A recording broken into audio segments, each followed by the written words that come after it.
Bonjour à toutes et à tous. Je suis Jacques Ganoulis qui vous parle depuis les États-Unis, depuis Cold Spring. C'est un petit village au nord de New York, près de la rivière Hudson. C'est un endroit très intéressant. Et donc, c'est avec beaucoup de plaisir que j'ai reçu l'invitation de Frédéric et d'Olivier pour participer à cette session que je pense a lieu à Athènes. Je suis très heureux de pouvoir vous amener mon petit grain d'expérience en tant que chercheur sur les questions de l'environnement, mais aussi ayant une expérience de parcours politique, ayant servi pendant 4 ans au gouvernement de Syriza au poste de secrétaire d'État pour l'environnement et surtout pour l'eau. Donc, j'ai lu avec beaucoup d'intérêt le programme partagé de la nouvelle Union populaire avec ses 650 propositions. Je pense quand même qu'il faudra synthétiser et analyser ces propositions afin que ça soit plus clair, puisqu'il s'agit d'un programme pas seulement de progrès, mais aussi de transformation de la société et pour pouvoir transformer dans la continuité, évidemment, ce qui se passe actuellement, il faut une vision. Et cette vision de la protection de l'environnement avec la justice sociale, je pense que c'est très important pour le nouveau programme. Donc, je dois aussi saluer Isabelle Rivollet, qui est candidate à nous représenter à l'Assemblée nationale.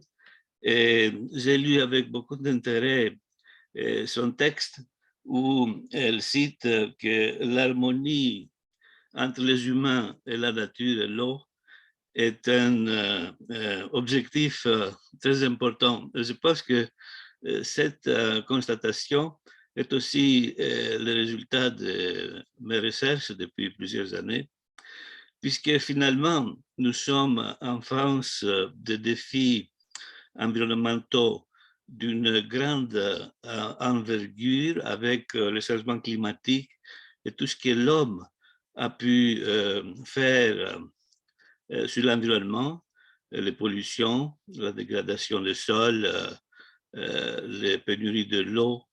Il y a des endroits comme en Californie où les eaux souterraines ont été complètement dépourvues d'eau. Et donc, il faut un nouveau élan pour aller au-delà de ce que nous faisons actuellement avec l'Union européenne et ses directives, où il y a une vision plutôt technocratique des problèmes de l'eau et de l'environnement, avec les énarques et les spécialistes de l'eau considérant que le problème de l'environnement, c'est un problème technique.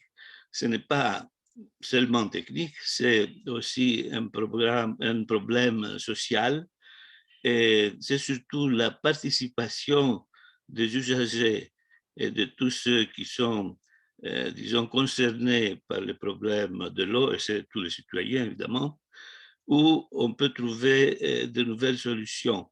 Et donc, ce que je voudrais amener comme un message qui pourrait être peut-être généralisé à d'autres sujets, c'est que la participation effective des usagers en analysant les conflits entre ce que nous faisons tous et les lois naturelles et les droits de la nature, c'est la clé pour pouvoir résoudre le problème de l'environnement. Le problème de l'environnement, c'est aussi un problème, disons, d'infrastructure et de technique, mais c'est aussi un problème de participation. Voilà, je ne vais pas continuer dans ce sujet qui pourrait être, disons, un sujet de conférence, en vous saluant tous et en espérant que la prochaine fois, nous serons face à face pour pouvoir discuter de tous ces problèmes. Merci beaucoup.